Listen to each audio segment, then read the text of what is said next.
Welcome back, CI Youth. Thanks for joining us for another episode of our show. What show? This show. A show that's just for you.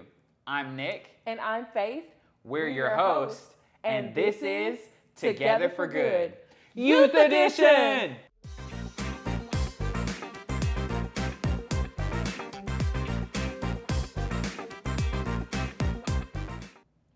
Hey Nick, have you ever felt like you had a lot to say, but no one to listen?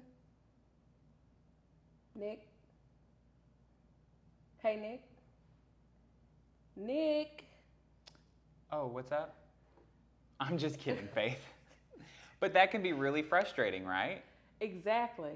Especially if you feel unheard by your parents or other trusted adults. When we try to communicate with parents, it may feel like you're actually speaking two different languages. Your parents don't understand you, and you definitely don't get them. And if that sounds familiar, there's actually a reason for it. So we sat down this week with Karis Bullion, a professional counselor, to talk about those reasons. We learned that parents and youth really do communicate differently, and she shared some tips and tricks to help you have better conversations with your parents. But don't take my word for it. Let's watch it together. We're back on the Family Survival Guide. We have Karis back with us. Thanks for having me, Nick. I'm glad to be back. I really enjoyed getting to do this last week, and so I'm really looking forward to our conversations today. We are joined by some great youth over in our chat section. They will be anonymous, but we'll hear from them as we talk through the session. So, Karis, I can't wait to see what advice you have for them, and wait to hear the great questions that I know our youth are going to have. Last week when we met, we talked about the pandemic and COVID-19 and how it's kind of creating this shared trauma. So we talked a lot about that and kind of just like some of the symptoms and how can we cope in healthier ways. And today I thought, now that we kind of have a little bit of insight on that, we can talk about communication with our families, since we've been spending a lot of quality time with our families and with our households lately. Why do you think that teenagers may feel that adults don't understand where they're coming from? You know, going back to last week when we were talking about the brain and how our executive functioning isn't fully developed as a teenager, I think that's where some of that tension comes from too, because teenagers, you know, when we're in that state, we feel like all eyes are on us. We really worry about judgment and opinions of other people too, because that's really becoming more important, right? So it makes sense. But recognizing like other people's perspectives and being able to put ourselves in other people's shoes, and that, you know, the spotlight's not on us all the time. What would you say to a teen who says, yeah, I have a hard time talking to my parents because they already have their mind made up, or they already have an opinion, or they say they understand, but they only see it their way? Mm-hmm. What would you say? I think with that role of parents changing, they, whenever their teens come to them with a problem, they want to fix it immediately. They go into fix it mode. Where sometimes we just want to feel heard. We want to feel seen. We want to know that like we're still important. We don't want advice, you know, and so being able to communicate that and say, hey mom, hey dad, I had a really rough day today. Like, I don't want you, like, I don't need advice or anything, but can I just talk to you about it? Can I just vent? And being able to make known what you need. So we're talking about communicating with parents when you want to do something, but what about communicating about those hard topics? Those things that it's not about you doing it, but maybe something you're going through or something you've done. Specifically as teenagers, our peers become more important to us. We have all types of relationships outside of our families. How do we approach those topics, but eliminating that, like, I can actually open up? Right. I think, you know, kind of having connection with your parents, you know, we're really encouraging them to do the same, where you're spending, you know, just a little bit of one-on-one time with them and finding something that you enjoy doing together, whether it's, you know, you have a hobby, you both love, you know, crafting, or you're both going for walks, or, you know, you like to work in the yard together, finding something like that. Like I gave the example that my dad and we always drink coffee together. Whenever I'm visiting him or he's visiting me, we always get up early and we'll drink coffee, and that's kind of just like our one-on-one time. She said, I can't really talk to my mom about boys because she could really talk about boys till college. Think of like riding a bike, and when you're learning, your parents, will have the training wheels and kind of watch you and like hang on to you, and then they take off the training wheels and they're still holding you and helping you keep balance, and then they finally let you go on your own, right? That's probably the scariest part for parents, of just like giving that push and being like, all right, go, don't get a concussion. And so think of like dating that way too, of like there are these little steps and it's a process. Some people learn how to ride a bike really fast, and if you're like me, it takes you a long time because you're not really coordinated. Because again, remember, your parents are just wanting you to be safe, and they're having a hard time not wanting to protect you constantly. They would probably put you in a bubble if they could. That's a good tip. I actually remember being a teenager and asking my parent when she had some worries about specific things, what can I do to ease that worry, or what precautions could we put into place so that those things won't be concerns. And it helped a lot. And it's showing that like you're taking initiative, like you're being trustworthy, like you're being responsible in how you're, going about your business, She said it would help a lot, the things we've talked about. Yeah, to have that expectation, and to communicate about it. And again, like letting them know what you need and being clear about it will let them know, like, I need you to listen, not to fix it, which will kind of ahead of time set you guys up on the right path for those conversations. Sometimes that's hard for both adults and teenagers to balance, is just seeing where the other side is coming from. Hopefully, talking to your parents about topics like your day, your goals, your likes and dislikes will be a little easier now with the things that we've learned. But there might be some topics that are still a little uncomfortable to talk about over dinner. Our alumni correspondent, Jamesia, met with powerful CI teens who shared their voice about topics that some parents and teens may have a hard time discussing: dating, relationships, and sex. What time is it? It's tea time.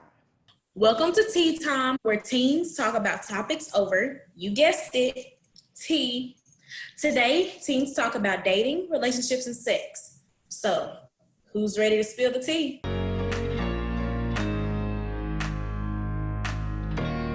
We go through a lot of changes as we enter adolescence, both physically and emotionally.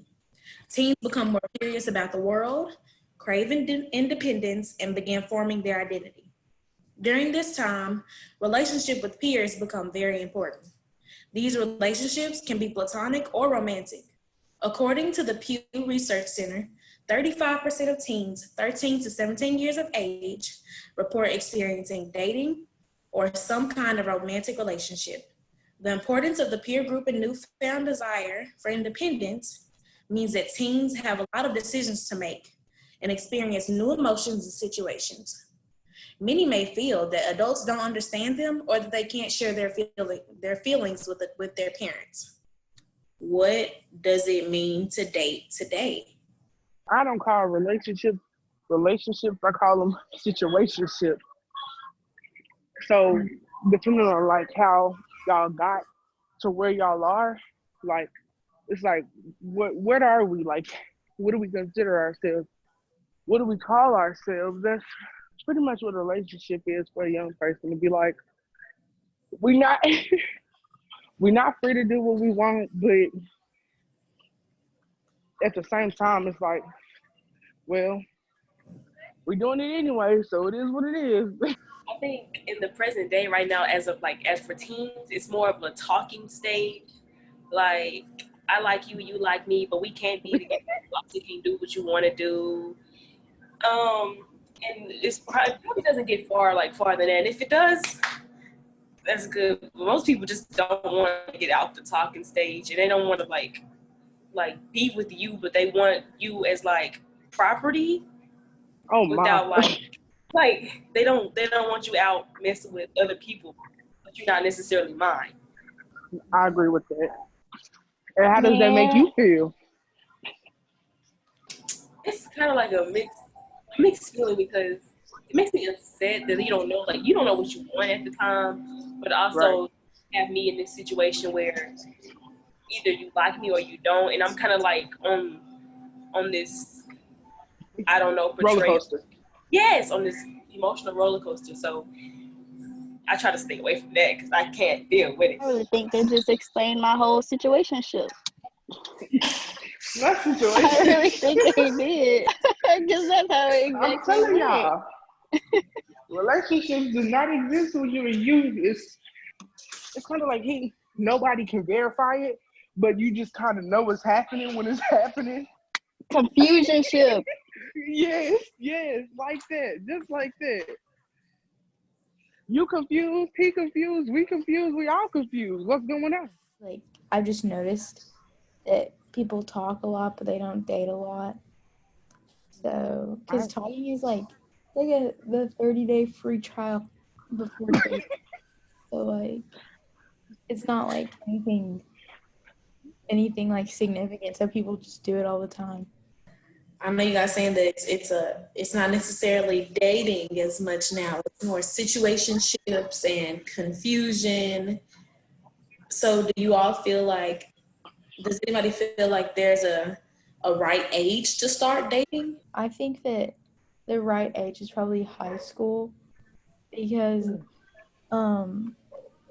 like, even though people do date, like, in middle school, it's just not dating because you, like, it probably doesn't work out. I mean, I'm not speaking for all relationships, but, like, usually, like, based on things that I've seen, like, people just kind of forget about it and it kind of doesn't do anything to, like, benefit you as a person or, like, help you grow or anything. You should date like between like in the middle of high school, not necessarily when you get into high school or like when you're leaving, but like that period of time when you're in there, because there's such thing as red flags and people not doing stuff just because they love you. And you should know the difference between like an abusive relationship and if this person's really like into you or whatever, if you get that far.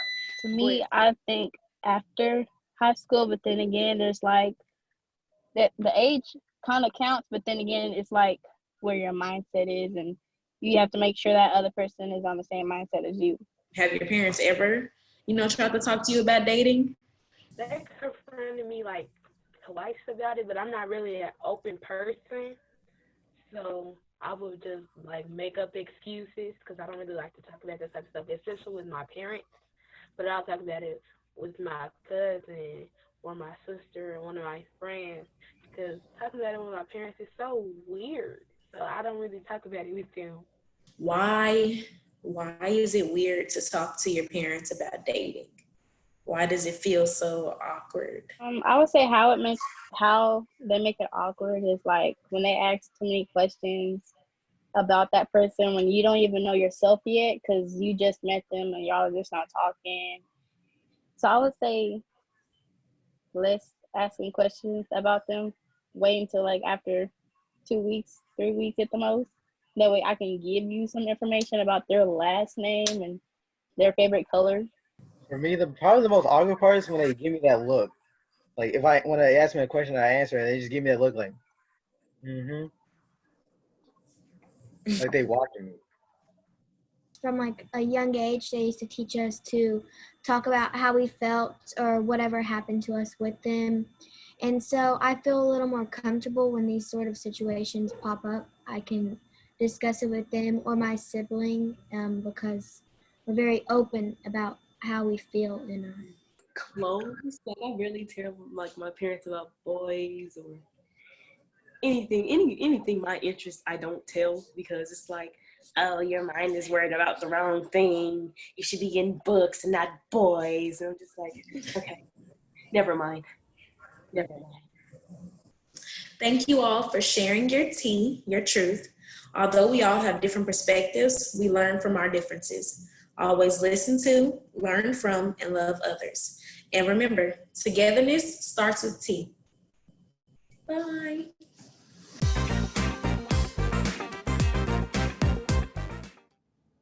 Each week, we're issuing a family game challenge, and you can check that out on the Together for Good Parent Edition. But we also want to hear from our youth. So take a video of yourself responding and giving your opinion on the tea time topic of the week. We want you to have the last word on what we were talking about. You can submit that on social media with the hashtag #TalkTogetherForGood. And when you submit a video, we'll put your name into a drawing, and each week we'll pull a name to give a prize. Nick, topics like sex, relationship, and dating can be awkward for anyone, not just teens.